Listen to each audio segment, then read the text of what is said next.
तो आज का जो हमारा शेयर रहने वाला है वो है Godfrey Phillips India limited. Share में 4.64% की तेजी आते हुए देखने को मिला। यहाँ पे 6 मंथ्स में देखो तो एक गिरावट आते हुए देखने को मिली थी। शेयर अप्रॉक्स 2800 से एक गिरावट देखने को मिला सडनली। अब वो गिरावट था because of the increase in the tax duty and everything. Okay, जो भी इनके सिगरेट्स वगैरह थे तो वो सारे पे टैक्स मतलब लाइक प्राइसेस वगैरह इंक्रीज होंगे ये वो, but it doesn't matter at all.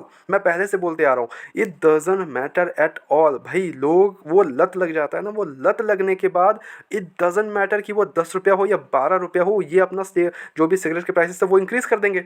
ये तो इंक्रीज़ कर ही रहे हैं, तो ये वहाँ से अगर गवर्नमेंट से अगर इंक्रीज़ अब आता है तो ये अपना प्राइसेस इंक्रीज़ करेंगे। But it doesn't matter at all because ये अगर 10 का 12 रुपये बेच रहे हैं फिर भी लोग खरीदेंगे। It doesn't matter at all for the peoples. Okay, तो ये इसको फ़र्क ही नहीं पड़ रहा। समझ रहे बात को? तो यहाँ पे अगर आप देखोगे 1 ईयर में 17% की ऊपरी लेवल से इसने अच्छी गिरावट दिखाई है। शेयर में 3000 अप्रॉक्स 3600 गया, सारे लाइक 3900 का अपना ऑल टाइम हाई लगा था। उसके बाद एक बड़ी गिरावट आते हुए देखने को मिलती है due to the hike in prices and everything. काफ़ी चीज़ें हुई बट मेरा जो कहना है वो ये है, इसको आप लॉन्ग टर्म के लिए बहुत ही सही शेयर है, but at the same time fundamentals कैसे हैं वो भी हम चेकआउट कर लेंगे। उसके बाद ही हम कुछ डिसीजन लेंगे। अब देखो कोई भी ऐसा गिरावट के लिए अभी अगर आप देखो तो ऐसा कुछ खास न्यूज़ वगैरह नहीं है शेयर को लेके, ऐसा कुछ भी खास न्यूज़ नहीं है। ये टोटली हमें देखने को मिला ड्यू टू द हमें मार्केट में जो तेज़ी आते हुए देखने को 1.99% का, यानी कि 2% की तेज़ी काफ़ी टाइम के बाद ऐसी कुछ अच्छी तेज़ी देखने को मिली है निफ्टी में। हमें Sensex 2.30, every kind of shares भागे हैं। लाइक इट डजंट मैटर अगर आप कौन सा शेयर होल्ड करते हो, बस भागे जा रहे हैं। ये वाला सीन होता है जो कि बहुत ही बेहतरीन है। ओके, इसको अगर आप 5 ईयर्स में भी देखोगे तो शेयर ने 637% का रिटर्न से, बहुत ही क्रेजी रिटर्न है 5 ईयर्स के टाइम फ्रेम पे। इसको मैक्स में लेके जाएं तो 9255% का रिटर्न है, वो भी इतनी बड़ी गिरावट के बाद। ओके, इतनी बड़ी गिरावट के बाद लाइक 3900 का शेयर अभी आपको मिल रहा है 2200 पे, फिर भी शेयर ने 10,000% का रिटर्न से अप्रॉक्स 1999 में लिस्टिंग हुई थी। पुरानी कंपनी है ऑब्वियसली, और जो उनके प्रीमियम ब्रांड्स है वो तो माशाल्लाह क्या ही है। ओके, अब यहाँ पे आते हैं कंपनी के फंडामेंटल्स वगैरह पे। तो देखो फंडामेंटल्स पे ये जो मालब्रो वगैरह है, आप जो भी सिगरेट्स पीते हो तो यू नो दिस कि क्या क्या है, एफएमजी कंपनीज है, ठीक है, के मोडी ग्रुप में पार्ट है। ओके, मार्केट कैप 35,000 करोड़ का है। क्या बहुत बड़ा मार्केट कैप है? Not at all. यहाँ से क्या 1 लाख करोड़ जा सकता है in the future? Totally yes. Okay, मेरा अभी भी कहना है यस जा सकता है। 1 लाख करोड़ का मार्केट कैप आराम से टच कर सकता है, कोई भी इशूज़ नहीं है। स्टॉक का पी 23 के अराउंड है, इंडस्ट्री पी 15 के अराउंड है। यस, थोड़ा सा ओवर वैल्यूड है। डेप्ट की बात करें तो वो 234 करोड़ का, विच मीन्स डेप्ट इक्विटी टू 0.04। लिटरली कंपनी के पास 6,181 करोड़ के रिजर्व्स पड़े हुए हैं भाई। तो रिजर्व्स का कोई इशूज़ ही नहीं है कंपनी के पास, ठीक है। तो यहाँ पे डजेंट मैटर और ऑल एक छोटा सा डेप्ट वगैरह, तो डेप्ट के कारण फेलियर के चांसेस बिल्कुल भी नहीं है। ऑपरेटिंग मार्जिन में आए यहाँ पे तो 24% की जो मार्जिन है वो अच्छा है। प्रॉफिट ग्रोथ 61% का है, और जो पीजी रेशियो कंपनी का वो 0.63 का है, तो उतना ज़्यादा भी ओवर वैल्यूड नहीं दिखाता है यहाँ पे। यस, थोड़ा भागा हुआ शेयर था, बीच में काफ़ी ज़्यादा भाग गया था शेयर। उसके बाद ऑब्वियसली एक बात थी कि हमें गिरावट दिखना ही था, और ये दिखा भी। ओके, अब आते हैं कंपनी के रिजल्ट्स पे। तो अगर रिजल्ट्स की बात करोगे इस बार की Q4 के, तो 1573 करोड़ से 1787 करोड़ के सेल्स आते हुए देखने को मिल रहे हैं। बहुत ही शानदार जंप है। अब यहाँ पे अगर आप मार्जिन पे देखो तो कंपनी का 17% 31% पे जाते हुए देखने को मिल रहा है।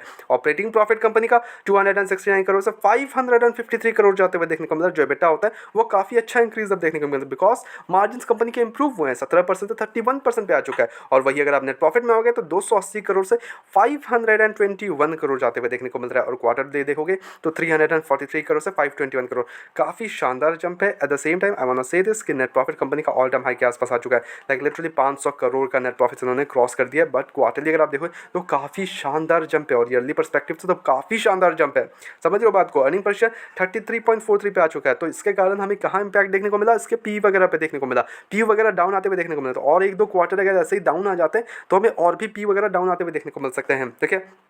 इन्वेस्टर्स की बात कर ले तो 72% की होल्डिंग अभी भी प्रमोटर्स के पास है, which is a very good thing here. FIS और डीएस ने एक अच्छा माल बेचा है यहाँ पे, 8% से 7% कर लिया, 7.91। डीआईएस के पास 3.28% की हो चुकी है, जो कि पहले इनके पास 4.21 था। तो यहाँ पे गिरावट, यहाँ से बिकवाली हुई है एफआईएस और डीआईएस की तरफ से। बट खरीदा किसने है? खरीदा यहाँ पे हमारे पब्लिक ने है। 16.20 का हो चुका है, जो कि पहले 15.03 का था। तो यहाँ पे इंक्रीज अप होते हुए देखने को मिल रहा है। और गवर्नमेंट के पास 0.02%। तो जो एक्सपोजर है अभी भी promoters, FIS, DS, government, public, others, वो काफ़ी अच्छा देखने को मिलता है, इसमें कोई भी डाउट नहीं है। नाउ अब हमारी यहाँ पे क्या सलाह रहने वाला, तो देखो यहाँ पे बाय ऑन डिप्स का ही सलाह रहने वाला है। यस, थोड़ा शेयर अभी लड़खड़ा रहा है, बट मार्केट भी लड़खड़ा रहा था, बट अभी जैसे जैसे रिकवरी आएगा मार्केट में तो ऐसे काइंड ऑफ शेयर्स में काफ़ी बढ़िया हमें जंप्स आते हुए देखने को मिल सकते हैं, जो कि काफ़ी फंडामेंटल स्ट्रॉन्ग अच्छे हैं, रिजल्ट्स कंपनी ने अच्छे प्रेजेंट किए हैं और ऐसा कुछ भी इशूज़ नहीं देखने को मिल रहे हैं। अभी जो मेन इशू यही है कि जो भी प्राइसेस वगैरह हाइक हो रहे हैं एंड देन टैक्स वगैरह का इंक्रीज अब देखने को मिल रहा है, उसके कारण थोड़ा सा हमें इशूज़ देखने को मिल रहे थे, तो वो एक अपॉर्चुनिटी बन सकता है। बट इससे शेयर पे क्या इफेक्ट पड़ेगा, इससे इनके मार्जिन पे या फिर इनके रिजल्ट्स पे क्या इफेक्ट पड़ेंगे, उतना बड़ा इफेक्ट हमें देखने को नहीं मिलेगा। वाई, बिकॉज अगर गवर्नमेंट इंक्रीज कर रही है टैक्स वगैरह तो ये इंक्रीज अब इनको लोगों पे डाल देंगे, समझ रहे हो बात को, और ये लोग नहीं छोड़ने वाले, ये लत लग गया है सबका, लाइक माल ब्रो और जो भी इनके प्रोडक्ट्स है। ओके, मैं लिस्ट नहीं करने जा रहा हूँ अभी, बट या वो चीज़ें इन पे उसके दाम बढ़ा देंगे तो वो इम्पैक्ट नहीं पड़ने वाला। यस, 1-2 रुपये से इनको लाइक जो भी लोग जो भी स्मोकर है या फिर उनको फ़र्क नहीं पड़ने वाला उस चीज़ से, ठीक है, 2-3 रुपये से कुछ भी चमक नहीं पड़े। बट वही चीज़ गॉडफ्रे फिलिप्स के लिए एक बहुत ही शानदार स्ट्रैटेजी साबित हो सकती है। वो एक चीज़ हो रही है एनआईटीसी वगैरह के लिए काफ़ी शानदार एक स्ट्रैटेजी है। So what we can do here is कि टोटली बाय ऑन डिप्स का ही सलाह रहेगा इसमें, बिकॉज बाय ऑन डिप्स ही करना सही रहेगा ऐसे काइंड ऑफ शेयर्स में, बिकॉज ये गिरावट में आता है तो वो एक अपॉर्चुनिटी बन सकता है हमारे लिए, ठीक है। तो ये आप बाय ऑन डिप्स का ही कर सकते हो। अगर आपने ऊपरी लेवल खरीद लिया है तब भी आप बाय ऑन डिप्स वगैरह कर सकते हो।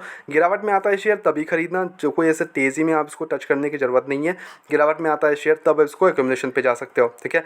हमारी तरफ से हालांकि कोई भी बाय एंड सेल कमीशन बिल्कुल भी नहीं है, ओनली सजेशंस है, तो please take it as a suggestion. अपने एजुकेशन प्लस के तौर पे वीडियो को देखो, go ahead do your research as well and then make the investments. Blindly किसी विश्वास करें इन्वेस्टमेंट्स ना करें। ऐसे रेगुलर अपडेट्स के लिए चैनल को सब्सक्राइब कर लो एंड वीडियो को लाइक कर लो। मिलते हैं नेक्स्ट वीडियोस में।